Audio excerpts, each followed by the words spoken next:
good afternoon, everyone. Welcome to our webinar, which is entitled Cybersecurity Roundtable. This is the fourth and presumably final webinar that we will be offering this year. It's Cybersecurity Awareness Month, and so this webinar coincides with that. The cool thing about cybersecurity discussions is there's a lot of drama in those, in that there are heroes and villains and successes and failures to report on. I have a few administrative announcements to cover at the beginning of the meeting here, and then I will hand it over to our panelists who will begin the presentations. We have Pat Cook from EXP, who is serving as a moderator. Pat is a principal here at EXP. He is a CISSP, which is an advanced cybersecurity certification. And prior to coming to EXP, he was named Best CIO in the Puget Sound region by Puget Sound Business Journal. So he has that accolade to his credit. Additionally, on our panel, we have Jason Pryce, who is here from Datto. And Jason is a business continuity and disaster recovery expert and has a wealth of experience in those areas. And then Michael Armstrong is joining us from Evolve. And Michael, I'm told, you might have seen on the intro, has a family history in the insurance industry, but is also an expert at cyber insurance. And so he will be addressing that topic. And I have a few administrative announcements to cover, and then I'll get out of the way and let our presenters and panelists give you the information that they have. We do want you to participate in this webinar. At the same time, we have a lot of information prepared, and so there will be a prepared segment and then questions at the end. But you're welcome to submit your questions using the Zoom Q&A feature, and that will submit your questions to the panelists. And at the end, in the roundtable portion, we'll pose those questions to our panelists and hopefully get through all of them. We're kind of aiming to end a little bit early to give you back a few minutes so you can go on to the rest of your day, but we'll do our best to address all the questions that we can as well. As the intro video indicated, we are recording this presentation. I need to do a little bit of editing before it's available for public consumption, so it might be a week or so before that's available to you. But be on the lookout for that. It'll be available hopefully before the end of next week. And that will be a video recording, PDF of the slide deck, and a transcript will be published on our blog as well. And if the exciting conversation wasn't enough to keep you on the edge of your seat to the end of the presentation, we'll also be holding a giveaway at the end. There's a door prize. One attendee will draw a name for a $100 Amazon gift card. So I encourage you to stick around to the end to be present for that. And I think that's checking my notes, that's the conclusion of my administrative announcements. I'll hand things over to Pat Cook, who has wants to discuss a little bit about the agenda and EXP and onward to our panelists. So Pat, when you're ready, feel free. Great, thanks, Kelly. So our agenda is pretty simple. We'll tell you a little bit about EXP. Some of you know all about us already, but some don't. So just wanted to give a little bit of an overview of the company, and in particular about our EXP cybersecurity services. Then we'll turn it over to Datto, and then to Evolve. So we are a Seattle-based company, over 20 years in business. We're about 22 employees and growing. We're a Microsoft Gold partner, and as you probably can understand, we're heavily focused on the small, medium business markets, companies from really 5 or 3, even up to 1,000 or so. We like to believe that we provide right-sized, pragmatic, and budget-conscious solutions. For most of our clients, IT is a cost center, but we also like to think that we can help make it a business differentiator. We, of course, as well as cybersecurity, provide a wide range of IT support and consulting, from cloud migrations, Office 365 support, etc., just about anything, data centers, wide range. And we have a very, what we call an a la carte approach to our services. We do not tie people up in contracts. We don't have any actual minimums, so you're welcome to use us for an hour or two here or there. Very much focused on what we think is what small, medium businesses are looking for, which is a flexible partner in IT. A bit about security services. It's a sort of sub-practice within EXP, as led by myself. A lot of times we're helping our clients meet compliance requirements such as NIST, CMMC, HIPAA, SEC, GDPR, many others. And we help them with both the planning and execution of that and any remediation that's involved. We do integrate cybersecurity into all of our services. So even when clients do not have a particular compliance requirement, we like to try to lead everybody into having good overall cybersecurity hygiene. That's not always in the budget, but we try to work with people to make it happen. I think it's been about 5 years now we've been advocating the following measures for all of our clients, and I'd say we've got pretty good success.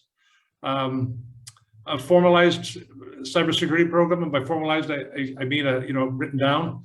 It doesn't have to be 50 pages, but just setting out what you're doing with defined policies and procedures to make sure everybody understands them. Building block would be a next generation antivirus, or what's called EDR now, endpoint detection and response software. We recommend SentinelOne. We've sort of moved through various different research options and found that one to be the best price performer. And multi-factor authentication, if you haven't heard that term before, it's really important because obviously credential theft is at the basis of most cyber crime these days. And a robust backup business continuity disaster recovery plan with air-gapped support. We'll explain more about that later, but basically that means that if you have a ransomware attack, they can't get at that immutable copy. And we firmly believe in strong cyber insurance coverage. So I highlighted those 2 items because that's what we're going to talk about today. So going to turn it over to Jason. Welcome, Jason. Hello. Good afternoon or good morning, wherever you everybody resides. Let me just request the control, and I think we are good to go. There you go. All right, thank you.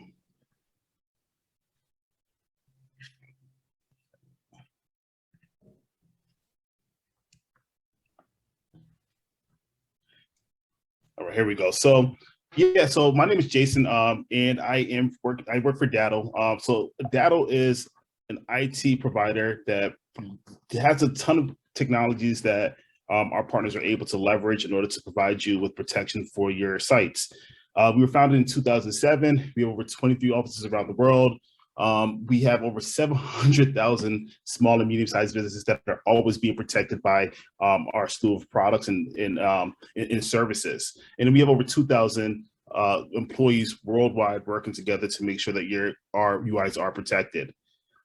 So just jumping into this, there are threats all around us. I'm not going to go too deep into a whole bunch of different threats, right? But I want to kind of focus on 2 different threats that we're seeing out there. The first threat that we typically see would be compromised identity. Compromised identity happens when somebody's able to steal, whether it be credentials, or be able to skim off your Wi-Fi, things of that nature. Allow people to get information that they can use to do a couple of different things, right? Those things could be to steal your money or benefits. It could be to impersonate you, or it could be able to sell it on the dark web, right? So that's one of the things that we're seeing. But there's other different ways that people are able to do it. Whether you think about, the low-tech way of doing it, dumpster diving, right? You have good behavior in terms of how you're getting rid of your personal identifying information, right? Are you throwing them in the trash? Are you just doing? Are you having a service come and actually pick it up to make sure that that data is destroyed?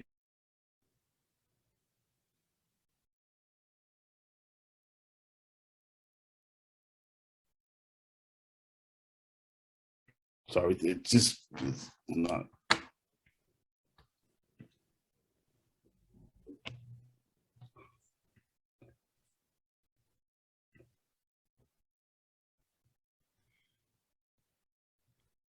Jason, would you like me to advance slides for you? Would that help? Yeah, if you don't mind, it seems having a little bit of trouble with the advancement of these slides. So one of the things that I've seen, or one of the stories that I've seen over the last couple of years that have been really, really interesting, is what we've been seeing in terms of a casino that was actually hacked. The casino was hacked via the fish tank thermometer, which resides right there in the lobby of this huge casino. And you start thinking about all the information that was able to be taken during this hack, everything from people's annual salaries, You're able to get people's information in regards to their credit card information, where they work, their titles, their family. All this information was something that was able to be taken through a simple thing that you would think of as something that's not important, that is lurking on your network, right? And that's just a regular fish tank thermometer. The other threat that we're seeing, let's advance the slide, would be ransomware. And what you see what's happening with ransomware, or what ransomware is malware that uses encryption in order to pretty much lock up your data, and you can't get that data back unless you provide money. And at that point, they will give you the ability to get your data back. When you see that happening, typically if you advance the slide, you'll see these, big alerts that come onto your screen, right? It says, ransomware, and it's scary looking, and it's in old text. And you're like, oh my gosh, what am I gonna do, right? Or if you advance it again, you may even see this slide, which is probably something that's a little bit more familiar to more people, right?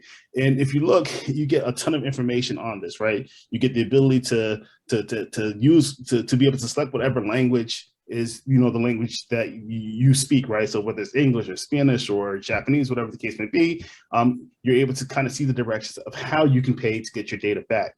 If you look at the very bottom, you even see the Bitcoin address that you need to send the money to in order to make sure that that data is freed up. So if you advance,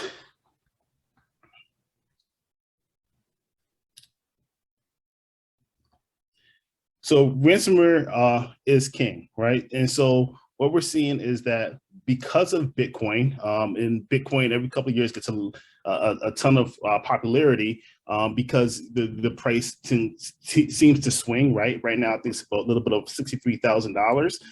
But the thing with Bitcoin, the uniqueness of it is that it's able to be anonymous, right? So if somebody is demanding that, hey, I need you to pay me $1,000 or $10,000 or $100,000 in Bitcoin, the ability to track it down is almost impossible.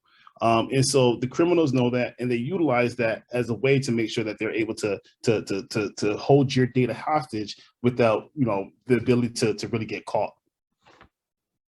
Next slide. We typically see different sorts of ransomware as well. So there's one ransomware that came out that I thought was just so clever. And this pretty much uses social engineering to be able to spread. So essentially what happens is, let's say that you receive a ransom where in your computer, your data is now locked up, and they say, we want $10,000, right? This ransomware, or this variant of ransomware, will give you the ability to do one of two things. You can either pay the $10,000, or you can send this ransomware to two of your friends, and if they pay, then you get your data back, right? And so it turns good people, right, into criminals, right? The victims become the criminal, and that's how the genius of this variant of ransomware is. Next. And then we're seeing tons of different hacks. Just a couple months ago, there was the Colonial pipeline hack. This was executed by foreign countries. They were able to send ransomware to the Colonial pipeline, which provides gas throughout the whole eastern seaboard of the United States of America. And because of that, gas prices went through the roof.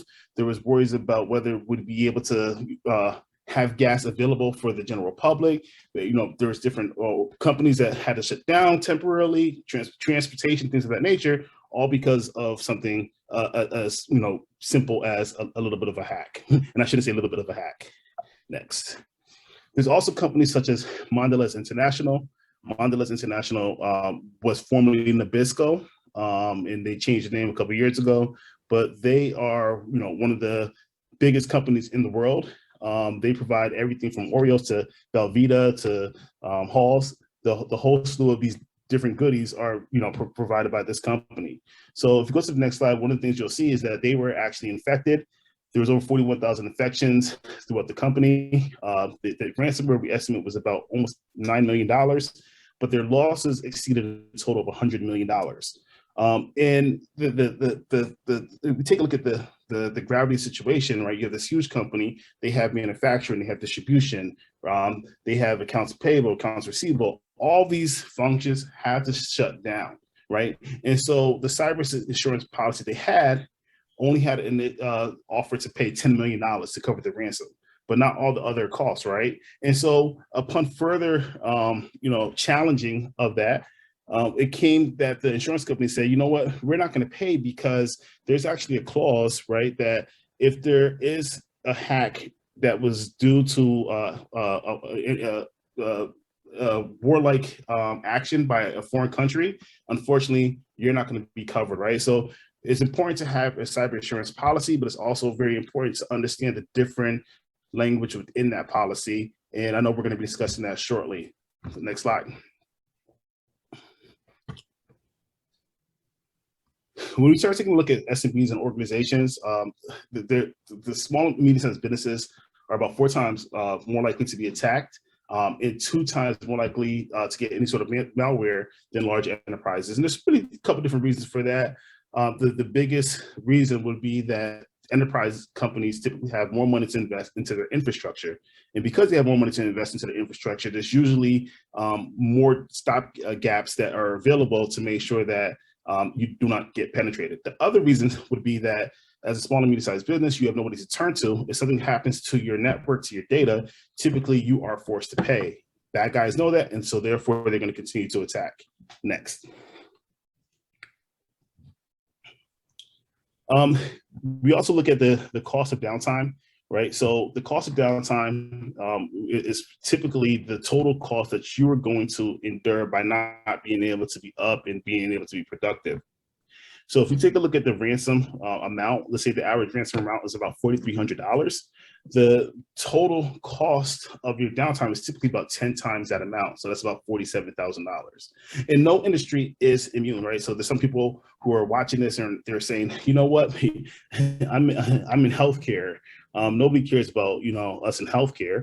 And you would be wrong to say that, right? Because if you look at this is based off of feedback that comes from thousands of our partners that we interviewed and surveyed. Healthcare is at about 25%. This data is about 1.5 years old. If I was to ask that same question now, you'd probably look at healthcare being about a 40%.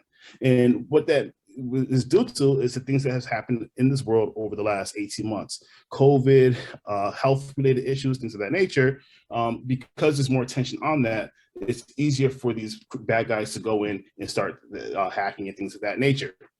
We start taking a look a step further, right, in terms of just the internet, the web, the things that you guys utilize on a daily basis. On the next slide, it will show you that it's pretty much broken down into 3 different areas. You have your surface web. Your surface web are going to be the sites that you typically go to, the Yahoos, the CNNs, the Bings, things of that nature. And then the next step is going to be the deep web, right? The deep web is what the criminals love. That's where they love to play. That's where they want to get the information from. It's your medical records, your financial records. It's your credit card subscription information, things of that nature. That's all the good, juicy stuff that the criminals love. And they want to be able to bring it down to that dark web on that last level and be able to then make it transactional, right? They can sell it, they can barter it, they can trade it because data is worth a ton of money. Next slide. So when we start taking a look at the numbers, about 43% of all attacks happen to small and medium-sized business. Next, 91% of attacks are launched from a phishing attack. There's over 24,000 bad or rogue apps that are in the App Store that are removed on a daily basis. And every 13 seconds, a business is hacked or receives ransomware. Next slide. And so you may be asking, who are the threats? Where are they coming from? They're coming from everywhere. We have hacking collectives or groups that band together and hack together. Some think they do it for good cause and some just do it for money, but nonetheless, that is one aspect. We have IoT devices that people are able to hack. There's foreign nationals, there's ransomware developers, there's the mafia, the mob, right? All of these people are the threats, right? And they found different ways to be able to monetize your data and become a profit center. Next slide. So some people may say, hey, I don't, I don't care about the, they don't care about my data. I'm a small fry. Nobody is, cares about my dry cleaning business. Nobody cares about, my flower shop. Nobody cares about my bakery, whatever the case may be. But the thing you have to understand is that they don't care about your data. They care about what that data means to you at the end of the day. And so it's not about, it could be pictures, it could be Excel spreadsheets, it could be, secret recipes. At the end of the day, how much is that worth to you? Next slide. And so at this point, I'm just going to go run down about 10 different quick slides. And what I want to make sure that is that you walk away understanding how you can protect yourself, right? So number one is that you are a target, whether you're online or offline. It does not matter. So keep that in mind. Number two is going to be that you should always have policies and procedures in place that are written, that are concrete, right? We don't want to just, ride by the seat of our pants at that point. Number three, we want to make sure that you have ongoing employee training. The majority of situations that happen in terms of risk in your business are going to be based off of lack of training of your employees. Number four, password management, right? And so with password management, a couple interesting facts on the next slide are that the number one password that was used in 2019 was 123456. The number fourth was actually the word password, and so we need to make sure that people understand, that not to use the same passwords they use for their personal stuff, not to use the same password for all of their different sites and logins and things of that nature. Next slide. Just to talk about passwords. A couple of years ago, there was this bomb threat or missile threat that came in from North Korea. Upon investigating it further, it's this gentleman right here who's responsible for that. If you click next, you'll see pretty much how they were able to access that system. Unfortunately, he has his password written right there on his computer monitor. Next, use multi-factor authentication, right? That's going to be important to make sure that you have another layer of protection in terms of how you allow people to access your networks. Next, never leave devices unattended. So, I can't tell you how many times I go to the doctor or the dentist, and I go up to talk to the receptionist, and she's back there talking to the doctor, and I look over and everything is unlocked, right? That right there is an open invitation for people to be able to get into your networks and things of that nature. Next. Be careful what you clicked on, right? Avoid using, just like, when you get an email that comes in, one thing that we see is, FedEx, right? More people work from home, more tracking numbers, things of that nature. They click on a tracking number because they just expect something's coming in the mail. And next thing you know, they clicked on something that was rogue, and now you have ransomware. Next. Most people, think fires, floods, tornadoes, or things of that nature are going to be the cause of needing to make sure you have a backup of your data. But as you can see in the next couple of slides, it's not that. It's actually going to be the human element. And so you need to make sure that, once again, that you're having these conversations and these people are making the right decisions in terms of if they do end up clicking on something, right? What's the next course of action, things of that nature that needs to happen. Next. Next. Next. Next. Next. Make sure that you have an antivirus and malware protection on your computer.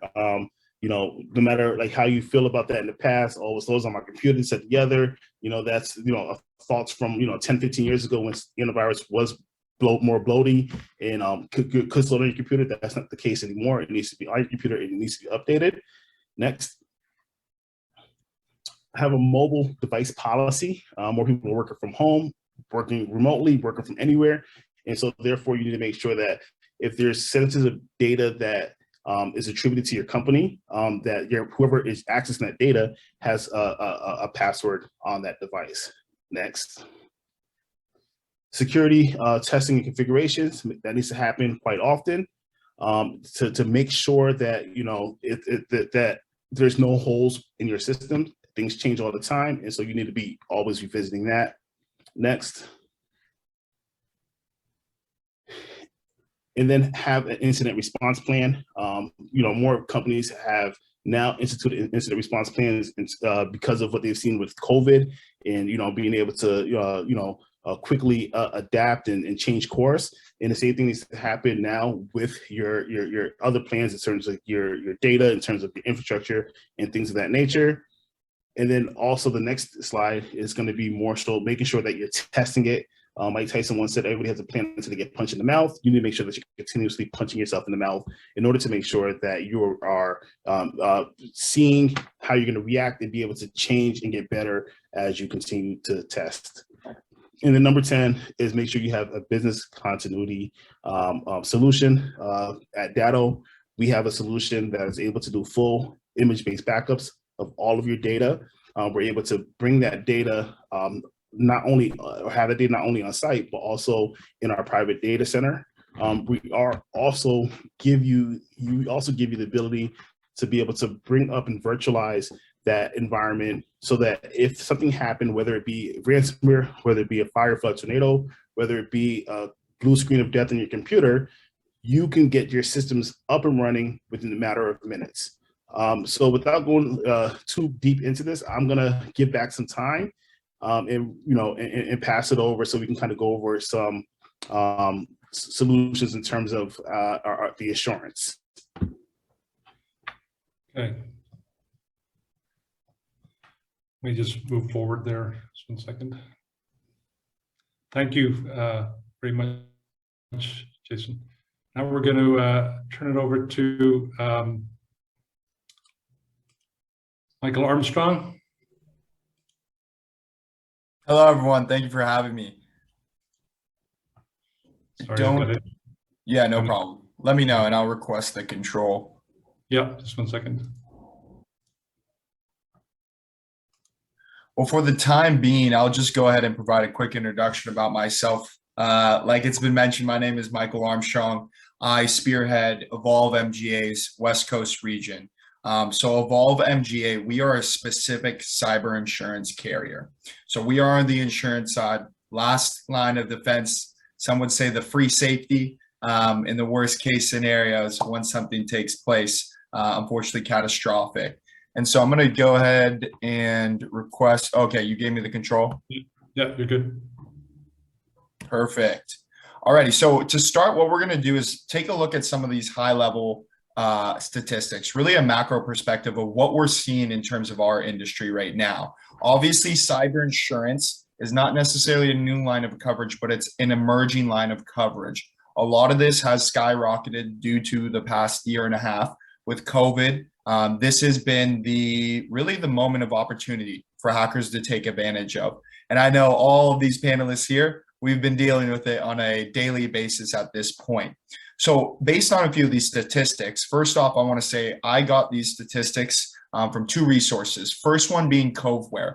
Coveware is a phenomenal company, has awesome quarterly reports on specifically ransomware based on industry, size of businesses, etc. They're also a crypto exchange company. And what many people don't know is these crypto exchange companies are often utilized in the process of actually making these ransom demands and payments.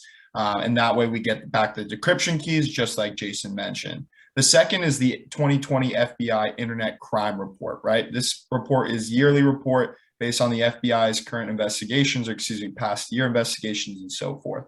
So go ahead and jumping in, the average ransom payment and costs in Q2 of 2021 was around $136,000, right? The median, it actually aligns with exactly Jason, with the number that Jason actually mentioned earlier, which is that $47,000 mark, right? These are the costs associated with ransom. And I'm going to dive deeper because ransom is associated with around 35 to 40% of the attacks that we handle from an insurance, cyber insurance carrier side. It is by far our greatest concern, and it is by far the #1 attack that we handle from an insurance standpoint. And the reason being is it's so dangerous, right? The total estimated losses in 2020 was roughly $4.2 billion. And that incorporates all sorts of attacks, including business email compromise, which was associated with around $1.8 billion in losses. Now, these next two statistics are incredibly important based on where this industry is going and where these hacks are going. So in Q2, again, just this quarter specifically of 2021, companies with less than 1,000 employees experienced 75% of cyber attacks. Now, when you actually look into that data and information, it is directly split down that 75% between companies with 101 and 1,000 employees and 100 and less employees. So to Jason's point, right, the small to mid-sized business sector is the low-hanging fruit for hackers. They know that oftentimes more vulnerable to make these payments because of the reputational harm that you could suffer as a company if you do fall victim to a cyber attack, right? From a client perspective, a project perspective, associated bids, if you're a contractor, a construction company, etc. And second to that, like he mentioned, there's not as much resources in terms of investing in infrastructure, cybersecurity, of course.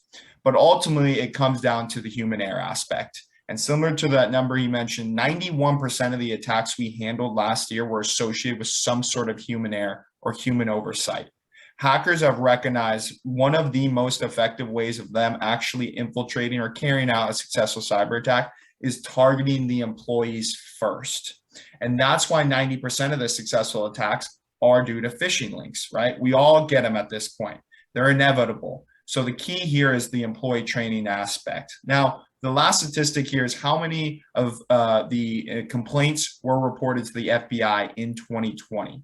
There was roughly 791,000 incident complaints that the FBI had then handled. The year before, 2019, they handled 467,000, close to a 70% increase. That is a mind-blowing statistic because, of course, this is the telltale sign of what we're dealing with right now and the rapid claims and the volume of cyber attacks that we're handling. And it happens on a every single day basis. And that's what we're dealing with from a cyber insurance standpoint. So we're going to go ahead and seems to be, okay, we're good. So the initial question, I apologize, is always, what is cyber insurance, right? It's protection of your intangible assets. In worst case scenarios, this is the policy that you will have in place to protect those assets, your bank accounts, etc. Now, in the most basic form, there's two exposure buckets on a cyber insurance policy. There is first party and third party, okay? Third party is in reference to that term we've all heard before, cyber liability insurance, right? A claim has been made against your company as a result of a cyber attack. That is where cyber originated from. And oftentimes it was associated with the data breaches, the privacy breaches, sensitive information, right? First party is the out-of-pocket cost your business will pay no matter the industry, right? That will include a ton of different coverages I'm going to jump into next slide. But the overall point here is understanding a few things. First off, based on our claims data, where we paid out claims last year, 96% of those claims were first party coverages, the out-of-pocket cost businesses will pay, right? Only 4% were that cyber liability. So the excuse of we don't hold any sensitive data, we don't collect any private information is no longer an objection to what type of attacks we're handling and paying out. And the reason being is not only are businesses collecting sensitive data, whether it is a little, a lot, to some extent, we're collecting employee information, certain client information, etc. We also have to think about the business critical data. And now the hackers, like Jason mentioned, they might not care what kind of data you have, but in reality, from an insurance standpoint, we need to look at that and understand what data do you need access to on a day-to-day basis, right? And if that information was non-accessible, how would that impact your day-to-day operation? How would it impact it a week down the line, 2 weeks down the line, a month down the line?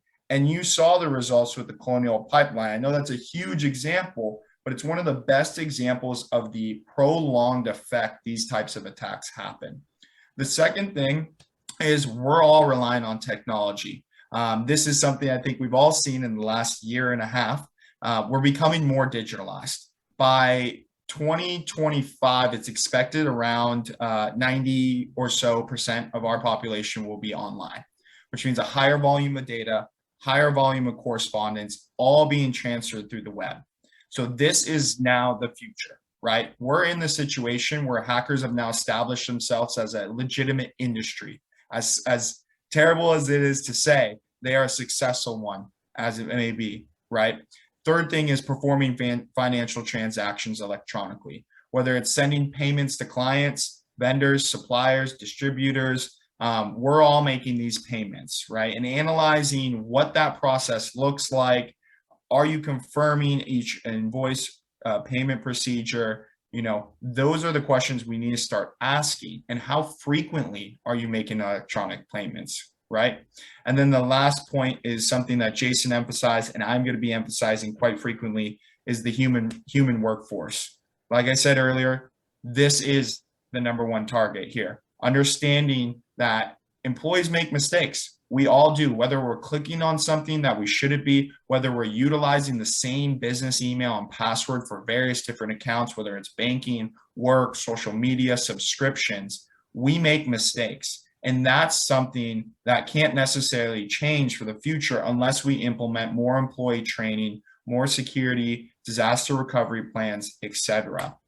Now, when you're having a conversation about cyber insurance, this conversation needs to take place and really with your retail broker, right? They're going to be the ones to help you guide yourself, and I can help out in any way. But the key coverages here that I want to talk about is predominantly first-party coverages, right? We want to get the broadest form possible. Because of the extent of these attacks and the different approaches that hackers take, you want to all cover basis type of policy, right? So that primarily includes 3 sections for first-party coverages only. So first one, cyber incident response. The incident response, notification costs, potential lawyer, legal counsel to actually draft notifications, and of course, data breach attorneys, public relations firms, etc. Now, the second insurance section is the cyber crime, the biggest payout section, arguably, when it comes to the ransomware, right? So this is gonna include social engineering. This is include ransomware. This is going to include invoice manipulation, when a hacker actually impersonates your business and then fraudulently requests or invoice manipulates one of your clients, one of your vendors, one of your suppliers. And then lastly is system damage and business interruption. And obviously, like I mentioned earlier, business interruption is that's where the coverage is going to get triggered in terms of paying out the most. Right, we saw the extent of the Colonial pipeline, the impact it has. We need to start analyzing if this attack takes place and we are locked out of our systems. What is our next step? But also, let's analyze the profits potentially lost and how that will play out. Can we truly afford that as a small to mid-sized business? Do we have any second steps? What's our plan of action? Are we going straight to paper and be able to continually work through orders, hitting deadlines, etc. Now, I'm going to go ahead and jump into the top 2 cyber attacks that we handle. So the first one is social engineering. And social engineering, also known as wire transfer fraud, also known as funds transfer fraud. This is the second most common claim. It accounts for about 25% of the claims that we handle. There's multiple different ways to carry this out. First off is the more generic one, I would say. Actually, I shouldn't say that. Less generic way, where electronic compromise. This is where hackers actually manage to hack into your network as a business, gain access to your online accounting or banking platforms, and then from there, fraudulently transfer money out, right? This scenario happens less compared to the social engineering attacks that we see. This is where that human aspect plays a big role, right? Psychological manipulation of people performing actions or divulging confidential information. Now, this is primarily focused on electronic payments, okay? And hackers target multiple different resources. They oftentimes target SEOs, senior level executive officers, lower end finance, accounting departments, as well as vendors and clients. So there's multiple ways they can carry this out. Now, this is a great example right here, a construction firm that was actually on our books. And in this case, we had a project manager. They received an email from what looked to be a trusted source, Microsoft, to validate his credentials for the newest security procedures. So we all get these types of emails, and rarely do we second guess them. And in this case, he obviously clicked on the link, implemented his credentials, and from that moment onwards, that money was sent, or excuse me, those credentials were sent to a third-party hacker. Now, one thing we know with construction companies, we utilize contractors, right? We're working on multiple different projects with multiple different subcontractors for specific goods and services. Once those services are finalized, that's where the payment and transaction occurs. So in this scenario, what hackers typically like to do is sit dormant in your systems. Once they are inside your systems, it's not a snap of the finger thing. They want to take their time to gather as much information about the nature of their business, whose role they potentially hacked in terms of the person or personnel, what data and information do they have access to, as well as what are your payment and processing features or procedures, I should say. In this case, the specific role of the employee was the project manager, who dealt directly with subcontractors on payments, invoicing, etc. So what the hacker actually did is set up what's called a forwarding rule. Now, this is something we can all do. It's very simple in our Microsoft Outlook. And in this case, for any email associated with steel fabrication, because about a day before, the project manager received an email from a subcontractor working on the steel fabrication portion of the project.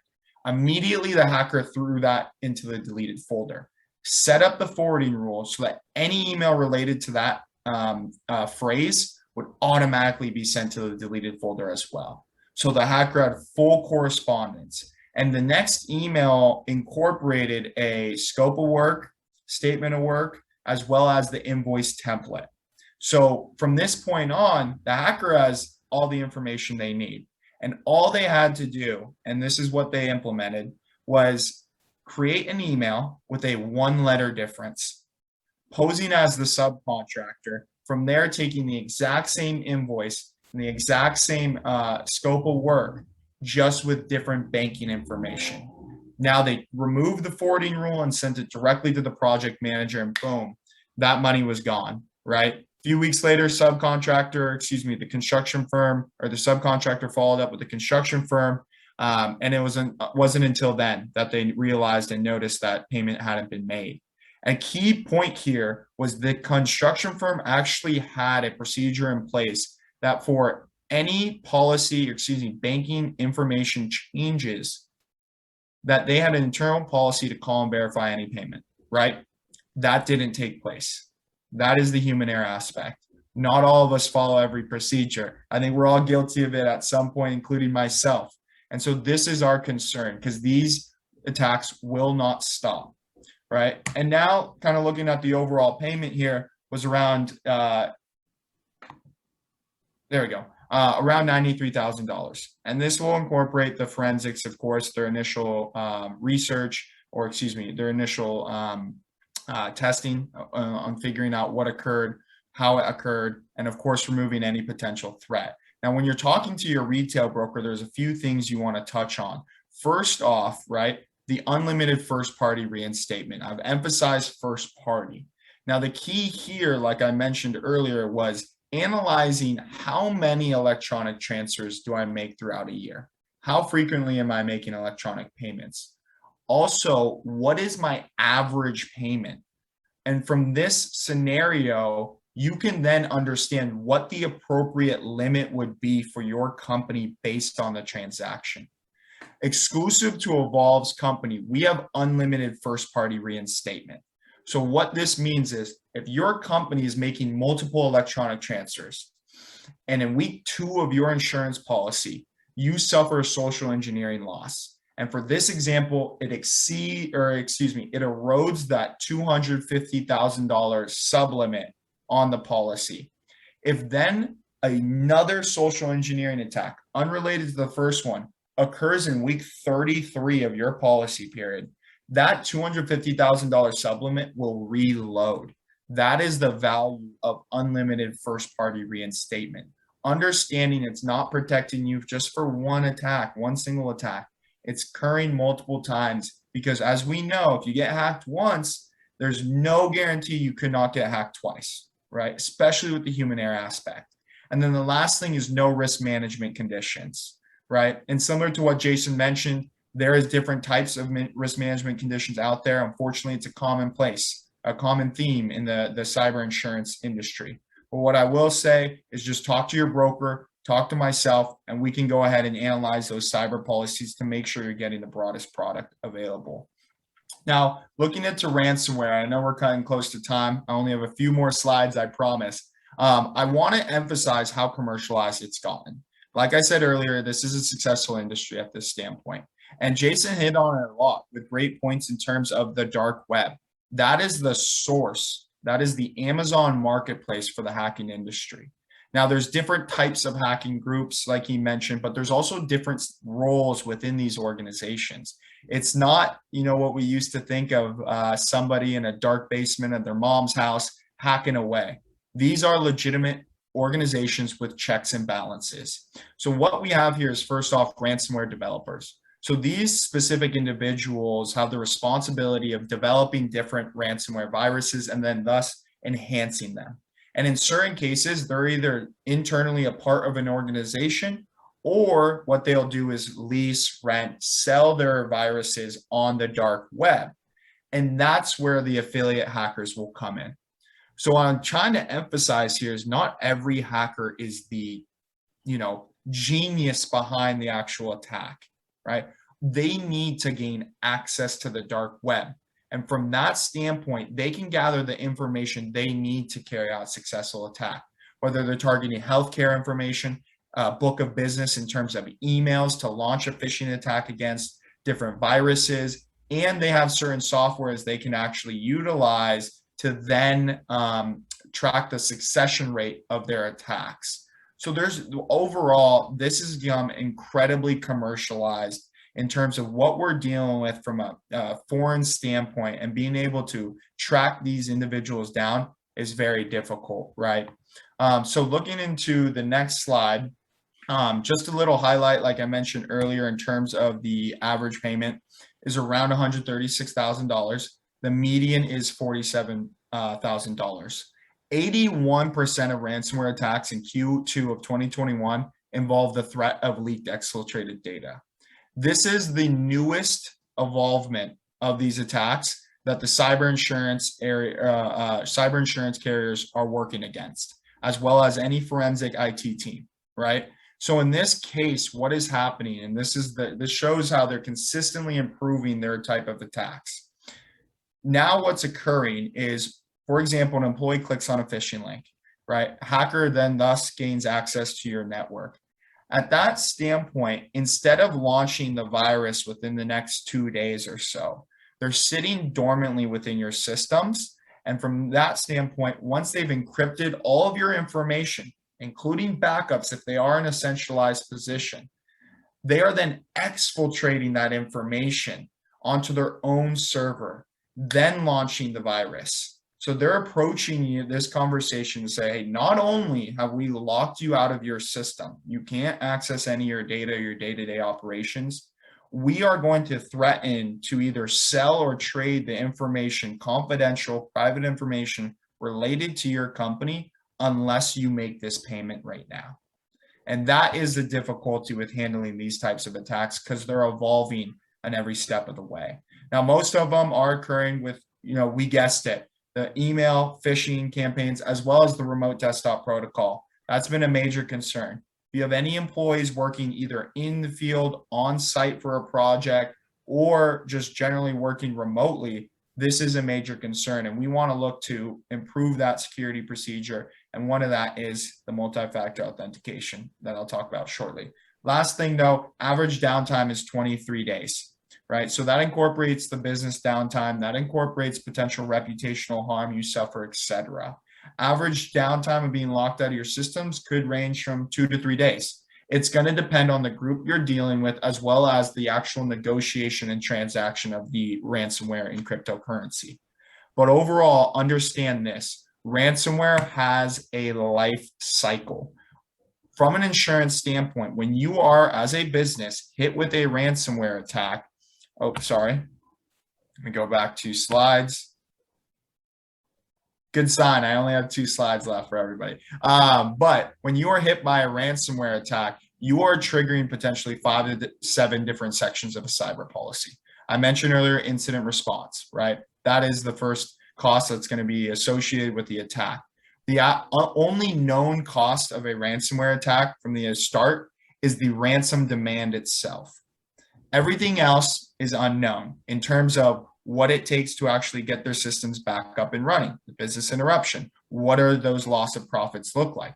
Data restoration, hourly billables to potentially pay your employees overtime costs to recreate, rebuild that information. And in certain cases, there will be an outside third-party IT vendor who's going to rebuild their systems, but it is dependent on your data. If you're an architecture firm, right, and you experience a ransomware attack where your data and information and designs, blueprints, etc., are permanently deleted, really your employees are the only ones that can rebuild and recreate that information. And that's why those costs are so, that coverage piece is so important. Because you have specific individuals on your team that are the only ones that can rebuild it, right? So protect that information, protect that data. And then lastly, reputational harm. For any small to mid-sized business, reputation is everything. And if a ransomware attack, for example, ultimately disrupts your services from a customer standpoint, and you're not hitting deadlines, you are not meeting your contractual obligations, it could have an impact on the future bids down the road, the future projects down the road, and whether clients are going to trust you. So ultimately, last slide, what I want to just touch on is, we've emphasized it, the multi-factor authentication. That is the #1 cyber insurance requirement in our industry right now. So I recommend every business implement this because from a cyber insurance standpoint, by the end of 2022, if you do not have MFA implemented on your computer systems or on your email accounts or any remote accounts, it's going to be very difficult to get cyber insurance. And that's the direction we're going to in terms of the claims environment, the volume of claims, the frequency of claims. Now, the second thing is employee training, right? Your employees are the last line of defense. Build that human firewall. And touch on the cyber awareness training videos or phishing campaigns, whatever it may be. We need to keep, as bad as it sounds, we need to keep employees on their toes, right? We need to be testing them, testing their knowledge, testing their awareness. And then lastly, Jason obviously emphasized the disaster recovery plan. Create and test your incident response. How are you backing up your data? What does that look like? What's the last time you tested it? Who is your first point of contact? So overall, my point is looking into cyber insurance and discussing cyber insurance, we want to focus on first party coverages when you're having this conversation with your retail insurance broker. And then from that point on, look into the additional resources and start becoming better in terms of your overall cyber hygiene. Because the rate of the attacks that cyber insurance is handling right now, rates are continually going up. Rates have increased 50% since last year alone. So that's all I really want to mention. Look into cyber insurance. It is a coverage every single business needs to consider as of right now, and it's only going to get more expensive, and underwriting has become more difficult based on the frequency of attacks. So if you have any questions, always feel free to reach out to myself as well as your retail insurance broker, and I'd be happy to connect with them on an individual basis as well. So thank you, guys. Thanks a lot, Michael. We're a little bit close to being out of time, but I want to ask questions of our 2 panelists. Let's keep the answers short because I want to get through as many as I can. I'll start with Michael. Can good security practices actually reduce your premiums? A lot of our clients are getting questionnaires. Do you have MFA? Do you have incident response plans? Is there a way to demonstrate what you have and reduce premiums actually, or is that just fact finding or disqualification on the broker's part? Correct. It's more of data collection and as well as incident response. So there's 2 points in terms of those applications in the cyber insurance market. The cyber insurance market is very young, so we need as much data as possible in terms of underwriting for the future, as well as handling these attacks based on the procedures. So it is going to help you obtain cyber insurance. It is not going to reduce premiums. Good. Thanks for answering that. I've always wondered. Jason, how do you best recommend that ransomware attacks can't get to backups, even if they've got admin creds? We've seen particular ransomware attacks where it was actually an admin level account that was compromised, at which point they can pretty much do everything. They can get to every workstation, every server, and in some cases to the backup devices and software themselves. What's your best recommendation for avoiding that? Because obviously your backups are your first line of or your best line of defense in a ransomware attack. Oh, absolutely. So I guess the first level of defense is that you can't navigate to the Datto box or the backup device locally on the network. It has to be done through a partner portal, and that partner portal is protected utilizing multi-factor authentication. So there's a couple things, right? So first, you have to have the login information, and the second part is to have the multi-factor authentication. And let's say for some reason they have both of those separate security tools. We have a process where our systems are air-gapped. And so if something was to happen, we fortunately keep separate copies of your data to make sure that we can restore even in that unlikely scenario. Perfect, thank you. Yeah, that air gap is really important, and the separation of credentials, whether you're using Datto or another system, you need to make sure that admin credentials will not get you into everything, including your backups. Next question for Michael. Should organizations, in the event of an attack, should they always notify their carrier before engaging IT help? A lot of our clients call us first. We always jump in and help. But we have had situations where people have said, well, my insurance company doesn't want to pay because he didn't authorize the remediation. Can you talk to that briefly? So engage it with both, right? The IT is your initial boots on the ground in terms of they're most familiar with your day-to-day operations, et cetera, right? But ultimately, when it comes to paying out the cyber insurance, your first go-to should be that claims team based on the cyber insurance carrier that you work with, right? And that is primarily to your point to avoid any of those situations where certain payments or procedures or implementations of security weren't approved prior to that claims team. But ultimately, based on the claims team and based on the cyber program you go with, you vet that claims team alongside your IT. That way, everybody's on the same page and has the same but is on the same page to handle it in the most time-effective, cost-effective manner. Good, thanks. I'm going to ask you another question, just real quick. I've always wondered, are premiums directly related to the business side of the revenue side? How is there such a variation in premiums? Is it basically the potential loss, and is that calculated from volumes? So great question. Industry and size of business are two of the major factors in terms of the role premium, right?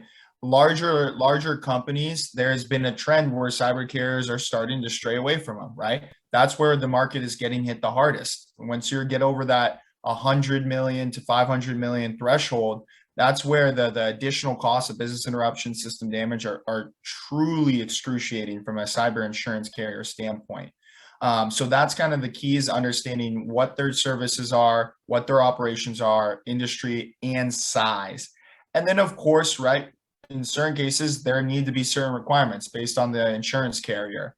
MFA is by far, like I said, the #1 insurance requirement out there in the cyberspace. And then we'll want an understanding of just your general cyber hygiene.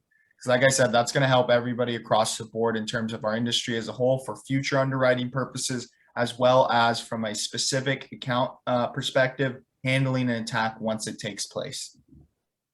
Pretty good. Pat, I might interrupt. There's one question in the chat as well. I'm not sure if you saw that broadcast to everyone. I'm going to answer it myself, actually. I was going to pose it to you. The question is it possible to lock email apps and Teams apps on your iPhone and Android? Yes, it is. There's a number of different solutions. if you are using Microsoft Office 365, Intune, if you pay for a package that has got Intune, it will essentially partition the corporate apps on your phone from your personal data so that they can be wiped and controlled. And it's actually got very, very deep level of configurability. Can you take screenshots? Can I back up your data? So there's a lot of different solutions. The one we generally implement is called Intune, and most of the business packages that we recommend include that, and we can help you configure it. I think we're pretty much out of time. Thank you very much to both Michael and Jason. We've answered the questions. There's contact details there. This will be in the video presentation. And now we want to give away some money. We do. So before I do that, I have a really brief call to action for anyone that's attending. If you want to continue the conversation, connect with me or connect with Pat. We'd be happy, there are several people attending our EXP clients. Of course, connect with your primary consultant. But those of you that aren't, connect with us. We'd be happy to have a conversation at no charge to discuss where you're at in your journey and where you hope to head. And we'd be happy to introduce you to Michael and Jason and others that can help you on that path. The other call to action is I would encourage everyone to visit our EXP site on LinkedIn and like and follow us there. We have some really exciting things planned for the coming year that will be great resources. We want to provide information and not just digital pollution. And so there's a lot coming down the pike there. And I think that was it for my calls to action. And you might have seen me typing while we were talking here. I used a random number generator to pull out or to draw our winner. And I have to confess, the first person that I pulled up was not in attendance, so he does not get the gift card. The second name drawn is, so Susan, you're a lucky winner. I'll be in touch with you via email and I'll connect with you to get that information to you right away.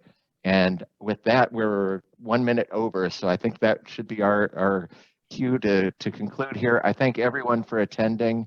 Again, please like and follow us on LinkedIn if you want to be alerted to other presentations like this in the future. And I think that's it. Thank you, everyone. Thank you, Have a great everybody. day, Have a good everyone. day. Thank you. And thanks again to our panelists, too.